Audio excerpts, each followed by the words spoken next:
Hi all, I'm just doing a short video just to let you know how far along this garden has come over the past few years. Actually, it's getting me to get it this far. This is what it looked like a few years ago, and we just started installing the downpipe, and it was an absolute mess with the vines, and everything had just completely overgrown.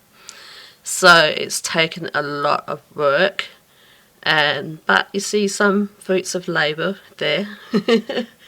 I did the paving there and all the planting, and we had to clear all the scrub and everything. And yeah, it's just been phenomenal, the amount of work and effort.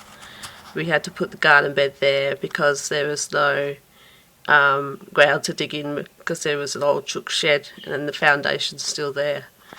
So that's what it looks like now. So I hope you enjoyed that short video, and yeah, I'll catch you in the next one.